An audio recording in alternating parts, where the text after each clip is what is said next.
At the end of the day, student athletes that had bigger brothers or big sisters that went through that process before them do a lot better than those that didn't have siblings and they're going through it the first time. Because those individuals don't fall in the same traps. Those individuals don't lose out on opportunities. Those individuals have a guide before they get there. This video is going to help you get that same guide academically.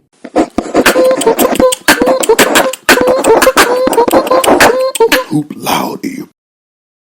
Yes, indeed! Big Brother Bear here to give you all that you want and what you need. And today we're going to go over the 7 habits of highly successful student athletes, focusing on academics. We'll go on athletics some videos later, but right now we're focusing on academics. Number 1, the first thing that's going to help you be successful as a student athlete is knowing your professor beyond the classroom time. That's right, you have to invest. They have office hours, you need to know them. And here's the thing, I want you to use those hours before you need those hours. I don't want you to be another student that comes up to the office and says, hey, y'all have some extra credit? They don't do that in college as regularly as they did that in high school or junior high. I don't want your back to be against the wall and then you're begging. Go in there, talk to them, ask them questions as far as the syllabus, as far as the exam coming up. Let them know that you've been working on this. Oh, when I read this is what I thought of. What do you think about this? Bounce ideas off them. It's a great practice to have, because should you ever get in the jam, hopefully that by talking to a professor, this professor knowing that you are working very, very hard to do the best you can, and you're not a person that's not doing work and asking for a handout, it makes a difference. I want your professor to know you beyond the number that's associated with your student ID. 2, listen, I know that there are a ton, as a student athlete, you have so many people that want to help. Oh, let me fill out your schedule. Oh, let me tell you what classes to take. Let me tell you what major you should be in. You might think that those are good things, that you have academic counselors doing all the work for you. Don't let them do all the work for you. Don't. Listen, if they want to do work for you, if they want to put your craft, your degree plan for you, make sure that it makes sense to you first.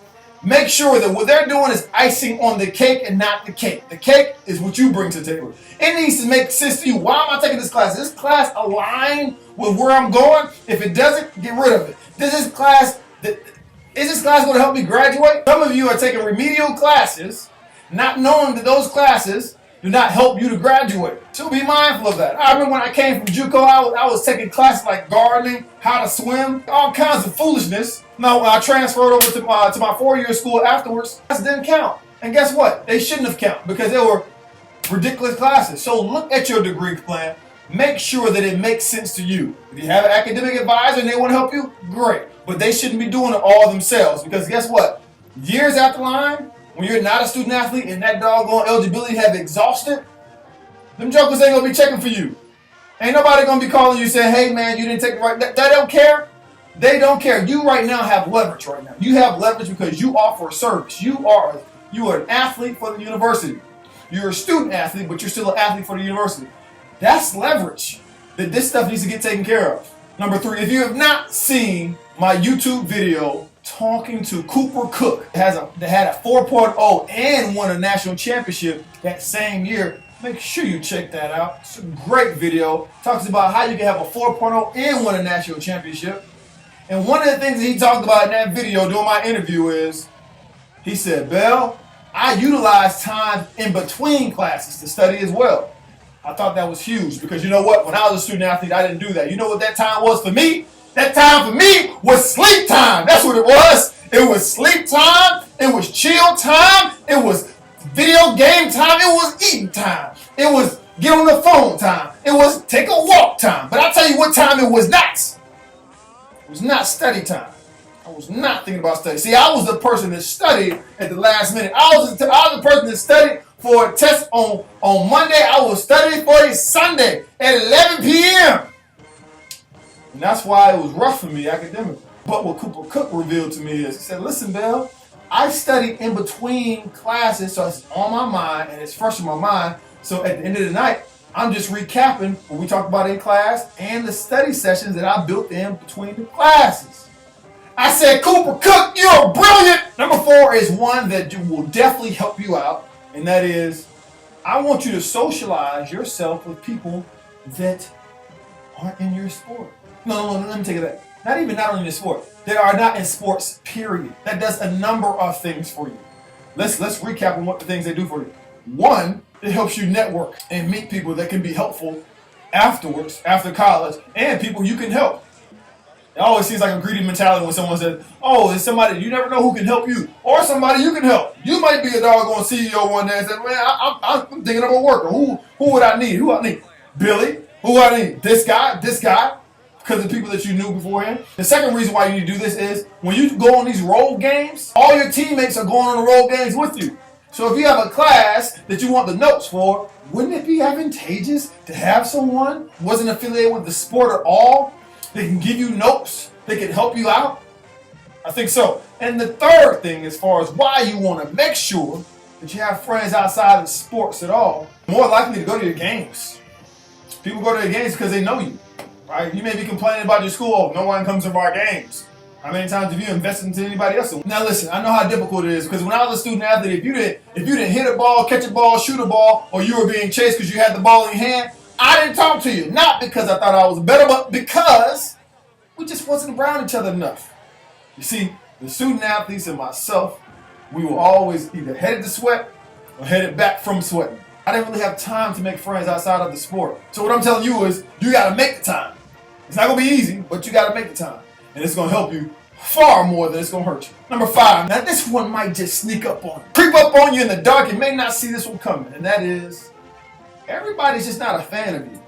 Everybody. You may have went to your high school, you scored all the shots, and all pretty girls like, yay, Dave, we love you, and all that. And you get here, and people don't love you. And you get here, and the professors, they're like, yeah, we're skeptical about this joker here. And you get side eyes from different students. It's different. You may be the person that you're going to a school, you're the only black person at this school, and you may be dealing with some individuals that have never seen black folks at all because they're from a small town, they've never even seen that. So they may treat you a little different way about it. So what I'm telling you is this. There may be professors, there may be peers, there may be faculty and staff, whatever, that may not like you because they have perceived notions before they saw you. I mean, if we're being honest, you may have some perceived notions by other people that you see. So what I'm telling you is don't let that be an excuse for why you can't excel. Don't let that be a rhyme or reason of why you have to check out early and tell your mom and dad this woe is me story about these people are racist or these people don't like student athletes or these people don't like... I'm not worried about these people. What I'm worried about is you getting what you came to get. Because guess what? All those people that are treating you unfairly, all those people that may be giving you a hard time, all those people that may be prejudging you, you will not know 4 years from now. You will not know and will not care. See, I don't want those people to affect your trajectory. I don't want those people to mess up anything you have going on. And now listen, there are going to be some people that love you, that love student athletes, that want to be around student athletes. And those are the people that you want to make sure that you align with. And those are the people that you want to make sure that help form your support. So because there are going to be some people that don't like it. There are going to be some professors that feel like you're privileged, that you're a scholarship player. And the only reason you're here is because of basketball, and you don't care about the class, and you're this, and they already got in their mind, some of them, of what you bring to the table. What am I saying?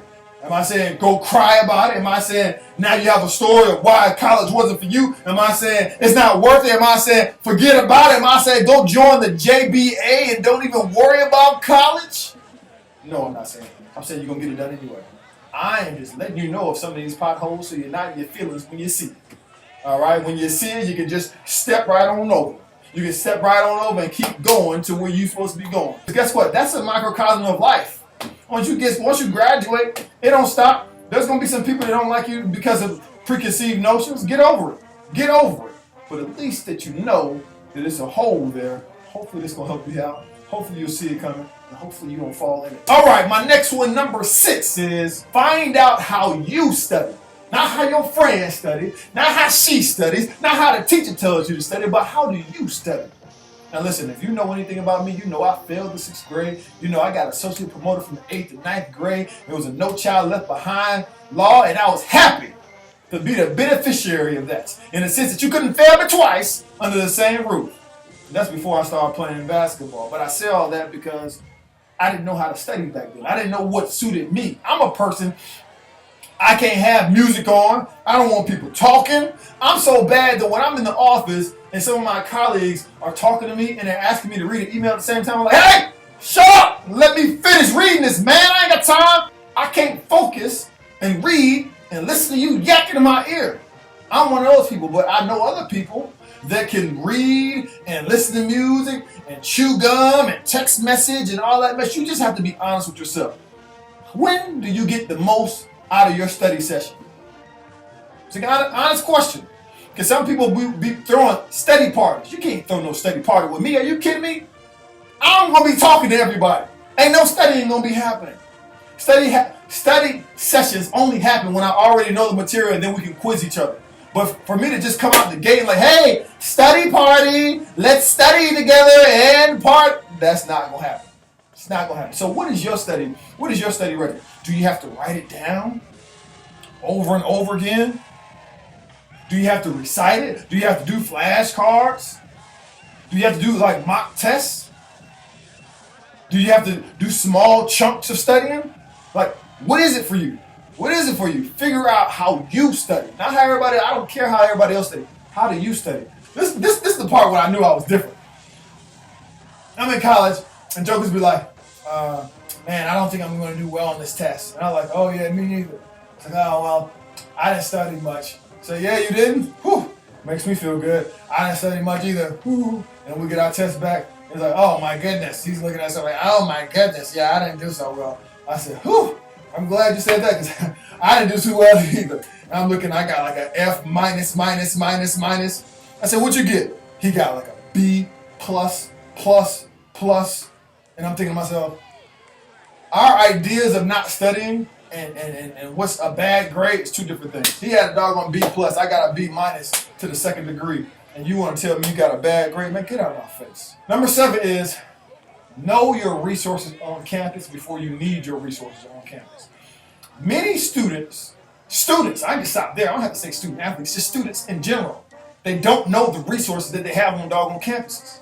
They don't know that all that stuff is in your student. A lot of that stuff is in your doggone student fees. Some universities counseling sessions on your student fees, right? Some universities they have disability centers where you can check out free laptops and you can have free iPads. Like you can check those things out if you don't have if your iPad or your laptop crashes. Those are some opportunities for you that those are opportunities that sometimes get untapped because people just don't know. Sometimes there are grants that you can apply for, free money that you don't have to pay back. Sometimes there's funds as it relates to individuals that can't pay to go home for Christmas and they live states away. Go down to your university, whether it be HR department or whether it be the disability center or whether it be the media center, whatever. Find out resources, free resources for students. Some individuals, look, and the truth be told, some individuals, these doggone meal plans are high as I don't know what. Sometimes there's vouchers, there's food vouchers, there's things that you can have for free. There's doggone food pantries, there's all kinds of things that's available at a lot of universities, but a lot of times you don't know about these things until you need them, and by then, you're probably already about to transfer. Go take time to figure out what's all the free resources your university has. I say free, but some of it, most of it, the majority of it, it's not free. It's in your student fees. You are paying for it anyway, so you might as well use it. If you get this under your belt, you will avoid many of the potholes that not only student athletes fall into, but students in general. I hope this helped you. I hope you found something in this video and you put it in your pocket and help you in the future.